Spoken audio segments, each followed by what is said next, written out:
Bling, sparkle, sparkle, sparkle.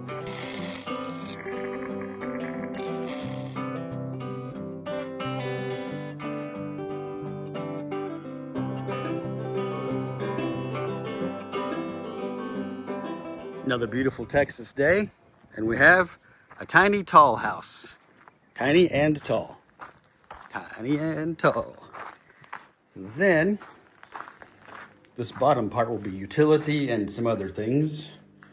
I'm going to put EG4 18Kpv and some batteries. I have to move this plywood. Dang it. And then cabinets will go here. Fresh water supply will go in I guess a cabinet there. So first thing is first is to prepare the wall for the inverters, or one inverter, and the batteries. All right, stand by while I move all this plywood. All right, today's progress. Doing some wiring that's gonna go behind the equipment.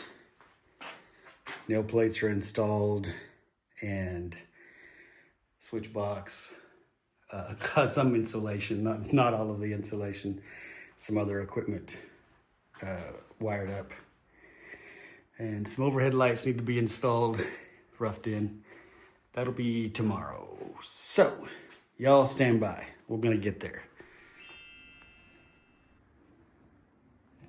All right, yesterday we got some wire pulled through, a few more pieces, but now we're going to bring the two batteries, the EG4 indoor batteries. There'll be two here with room for 4, and a single 18K PV.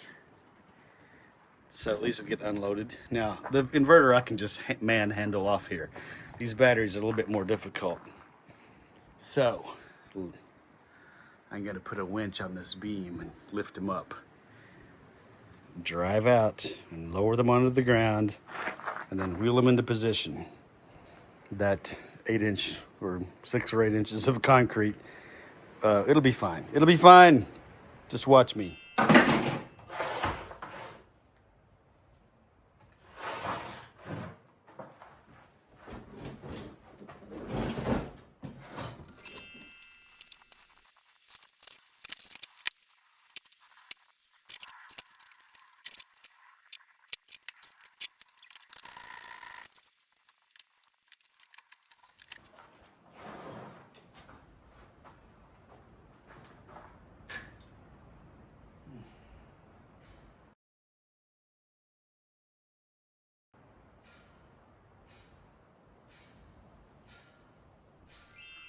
What a beautiful clear sky. Getting all this solar hooked up is so nice out here off-grid land. First I need to have a little lunch. Oh, looks like it's ready. Oh yeah, I'll just turn that down some. Switch my hand to this one and go to the minus position. Very nice. I'll set a timer for 5 minutes because it's hot. All right, back to work. All right, this should be quite fun. Not really. I mean, yes, indeed, very fun. I'm going to open this wooden crate full of battery. Not batteries, just battery, one battery. So first thing I want to do is get to, let me see here, right here. Not happening. Dude.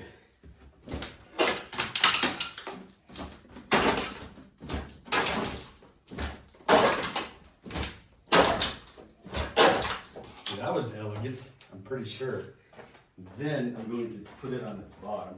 Yes, I moved it on its top and bottom end, I don't know. Then I'm going to set it down on the ground. That's breaking the crate as I'm sitting here. That's lovely. Feet, legs, and arms. There's that. Brilliant. Now, let me get a screwdriver to open the crate. In the end, I may open the other crate in the vertical position. I just have to know this is called a hammer in electrician's terms. Oh, I shouldn't use my good fine as the beating device. I should use this 30-year-old Craftsman.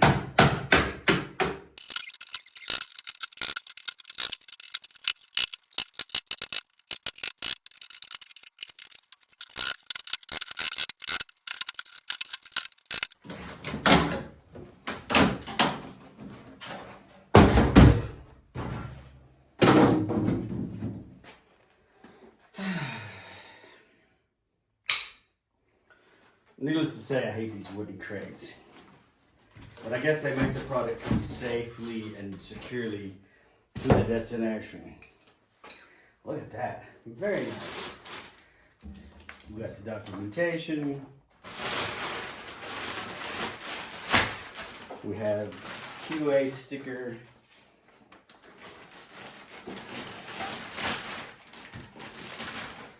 We have carry handles, that's nice. We have battery cables. This is from battery to inverter. Data cables and concrete anchors. Negative cable, negative cable. Scissor bracket to match with the inverter mounting bracket. And I think that's all, unless there's some stuff underneath. All right, let me get this thing vertical. All right, based on the physics, I think we can just lift this up onto its feet. The crate bottom and the feet location are good. Then it'll be in the crate, but it'll be vertical. Then we can walk it out of the crate. So it would be nice on the crate if they had marked the word top here. Because then you could just leave the crate on its end instead of its bottom to make it do that. I think those would get smashed if I didn't matter anyway. So then the next trick here is going to be lift the crate again to its vertical position. I think I will lift the entire crate first and then move the battery. So let's get under it first. Good, so far so good. Then receive its weight in this direction. Carefully. That wasn't bad actually. I thought it was going to be heavier. So then I'm going to walk it onto its feet. I'm just twisting it. So there's the 2 feet on the concrete. And then walk the crate out from under it. Okay, voila. I'll show you the front. You ready? So I'm going to step, lean, and turn. Okay? Having those feet are nice.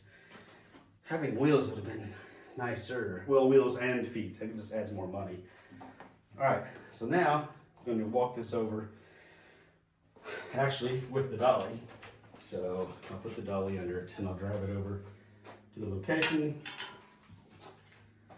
Let me get my plastic that I removed to make the bonnet. I don't want to scratch the battery with I don't want to put red paint on a gray battery. So then, yeah, we'll put it in place over there, get our measurements for the height of everything. Got a bug bite. Stand by. Or watch this. Hold my beer and watch this. Foot. All right. Slide lean. Slide. Get my handle. I like having these ropes on here. This is Big Battery had ropes on some of their Big Battery brand had ropes on some of their batteries as well. See, this dolly makes it a lot easier to move.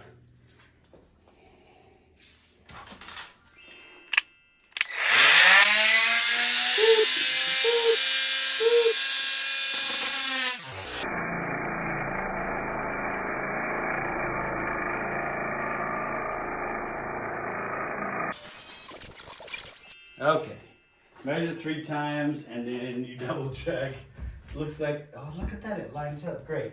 I need to get my pry bar and pull the plywood over to make a tight joint here. And so, yeah, I have to use the ladder to get up there, but the ladder is holding the foam. Production quality is slightly remiss. And so, but my outlet hole is nice. Let's regroup for a second. Bling, sparkle, sparkle. 3 pieces of plywood mounted, and the Romex coming from the places. The electrical panel will swallow that from the back. And then the first battery is sitting there, not in its final home, probably. Look at that, it's nice. The next step will be to paint the wall first, and then pull the battery out slightly, paint the wall, find a special spot for it, and get the brackets mounted, etc. Make the space for the second battery. The system will have 2 batteries and room for 4, and then 1 inverter with room for 2. So that's the plan. All right, let's see what happens next. All right, a clean slate. I put a little wood filler between the plywood on that one and a little there. It's a very small gap, actually, like a 1/16 of an inch or something. The inverter goes there, so I didn't have to be so careful. And then now we're let that wood filler dry. Let's prepare to paint the wall. For this system, we're going to use this paint. Marquee Primer and Paint in 1. The color name is Obsidian Stone, which is basically like a black color. You can see here. There. And then all the equipment's grayish. Different grays, but gray. That'll pop pretty good. All right, stand by while we get ready to paint. Yeah, I know this roller's a little bit short. I thought I was getting the 9-inch one, but this is the 6-inch. Oh, geez. It's all right. It'll be fine. It's fine. It's fine. It's fine. It's going to be fine. I'll be careful and I'll paint the whole thing. I'm going to paint it twice, actually, because, you know, primer and paint in 1 means you paint it twice. Yeah, okay. Wait for me. Let's watch. You'll see. All right, let's get to the guts.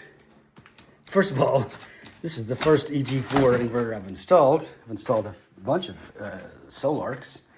Outback Radian, Schneider XW. What's that other one? Well, I ended a ton of grid tie only inverters from Enphase. Oh, well, anyway, blah, blah, blah. Let's get after it. The thing is ginormous. Huh. Looks like that's a template of some kind. Great. So, yeah, let me get in here. I'm like a kid in a candy store. Candy. Oh, look at that. Here's a mounting bracket, French cleat, or some kind of cleat. Well, it says that goes up. I bet this goes over here somewhere with this X-shaped bracket. X marks the spot, I guess. All right, yeah, gonna have to put down this crazy iPhone, make some actual measurements. Where do I put this down at? That should be safe. Those terminals are covered. Oh yeah, safety bracket, earthquake bracket. Hurricane. Please inquire your local supplier for a custom code. Huh, look at that. I guess I'm the local supplier. Where am I gonna, okay, yeah, I gotta do a little homework here. I do want this to be on the internet. Of course, there's no internet here yet. Like usual, I'm ahead of the customer on getting power. All right, look at that, that's a beast. I hope this is not more than, say, 150 pounds, like a XW or a Radian, because that's about all I can lift by myself. All right, let me dig into this. I'll make a report. Stand by. All right, I got smart. I measured from the top of this compartment on the battery, 45 inches. And then didn't hit film when I was supposed to. And then I measured from the bottom of the inverter to the ground, and I got 41 inches. Of course, the inverter's sitting here now. So then I just marked a mark, and I added 4 inches, and bam, that lines up with the top hole of the X bracket and the top hole of this bracket, and I centered it. So now I'll drill some more holes in the 2x4 studs and get my lags in, and then winch this beast back up onto its notchers. Yeah. Now to further on let you understand, this thing can lift, it's a 7-to-1 ratio. So if this is 100 pounds, I'm lifting 1/7 of that with this rope. I attached it to the floor joist with the 3/8 lag. And so I could probably do about, well, 1/7 of 300 pounds without any trouble with the rope and your hands. So that's that trick. I guess not really a trick, it's a bona fide method. So, all right, I'll stop screwing around. Let me get this thing on the wall. Well, it's not as hard as it looks. Using a block and tackle, I could lift it by myself, going around the strap, under, top, etc., etc. All right, what a day that was. Inverter mounted to the wall, 18Kpv. Battery mounted to the wall, resting on the floor. Battery 2 mounted to the wall, resting on the floor. Look at that. Nice. Electrical panel, not mounted to the wall yet. I need a offset nipple, 2-inch or thereabouts, something. I don't have it. I have plastic fittings and chase nipples, but I don't have an offset nipple, offset 2-inch. That'll make it real nice and make it easier to mount. And I didn't want to mount it and then not have the offset to line up. You know how it is, chicken and egg, blah, blah, blah. So now there's gonna be room for 2 more batteries. I don't know if that space is good. It seems all right. It's hand width space between the batteries. And then I will use female adapters and chase nipples to connect the batteries together, make a chase between them. And then I think there's gonna be a shelf set there for stuff. There's an outlet that'll be for the internet. So some internet devices will be there. And so, all right, the next step is to get the 16 panels mounted to the roof and then get the PV wires connected that are already kind of back there somewhere. But yeah, all right, stand by for the next update when it's daylight. All right, here's a beautiful short stack of 16 Trina 390s or 395s. Or maybe they're 400s. I don't know. Somewhere in that group. The power store just delivered those. I like those guys. And then, of course, the aluminum rails. And then the other accessories in a box somewhere. Let's get started.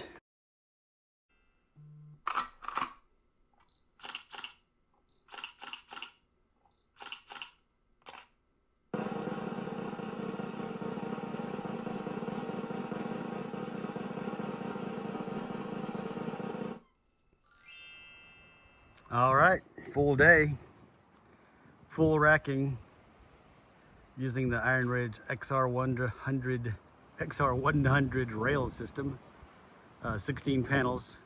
That'll be 2 strings of 8 coming down to the side of the EMT, going into the building, right about where that wire coil is, with a square 600 volt disconnect into the back of the EG4 18Kpv. Yeah. So anyway, the panels are a little dirty. I think it'll be all right with the next rain. This building was purpose built to get good solar exposure. I think they succeeded, and we succeeded in getting the panels mounted. All right, let's clean up and get out of here. A pro tip. I'll tell you about it right now. This is Iron Ridge. This is an XR100 rail. And we're on a 612 pitch metal roof like we commonly have here. And then I use the S5 Pro T bracket which goes on the top ridge thingy. Makes for a nice, what you might say is a non-penetrative attachment. Here's the pro tip. You see that quarter 20 bolt sticking out right there? Stainless. Installed that in the panel, in the hole that says mount here. Then I use that as a guide pin. It's not actually bolted to the iron ridge racking. It's just when you lay the panel down at this steep slope, the panel can rest there while you can rest after bringing it up the ladder. So you install those bolts. They stay there forever. They're not actually holding the panel in place. The UFO, the little clamp you see there, that's holding the panel in place. This is just letting the panel rest there while you're actually attaching it to the rails. So, pro tip, you can see, I think I can zoom in. Let me see. All the way down that rail, you can see what I would call alignment pins holding this row up. So, yeah. Anyway, pro tip. Oh, hello, Mr. B. Where are you going? Well, you're not a bee, you're just some kind of bug. Hello, Mr. Bug. Oh yeah, I was supposed to get some plastic covers to cover these up. I wonder where those got off.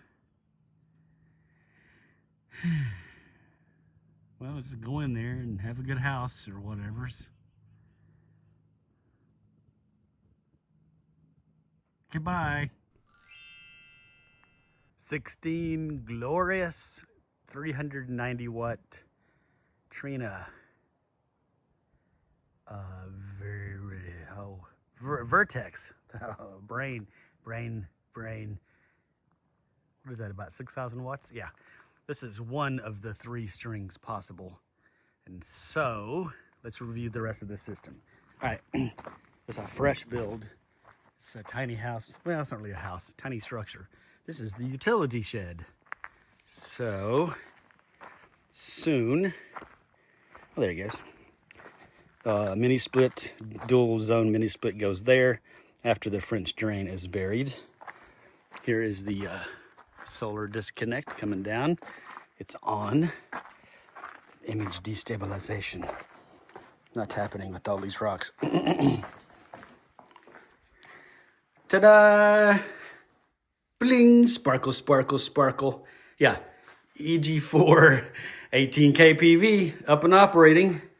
2 indoor batteries, 14 some change, so 28 kilowatt hours, 18Kpv, so 12K output, and electrical panel for this building. This will have some various outlets and lights. This section was roughed in first to create the remaining power to build the other house, and then this shed will be finished. It's not finished yet. But that's the idea. There's a well pump goes here and a water softener and some other water treatment. But this will power that just fine. And now, for the moment you've all been waiting for. My favorite part. Oh yeah. Yeah, and I'll get some a Windex or something and clean everything. Look at that. So nice. And last but not least, now let's see, of course I just peeled that off and now I'm gonna knock on the glass. Wakey uppy. So we're at, how much we got to today? 82%, not bad. We started at 55 and this one should also be 82. I don't know if I just touch it lightly or what. 83, great. I don't think how much we have coming in now. To wake you up, return. 1,869 watts. Not bad. I saw the peak at 5,000 when it was sunny right on top. All right, well, that's a wrap on that one. Thanks for watching. Catch me outside when I clean up the rest of this mess. Over and out.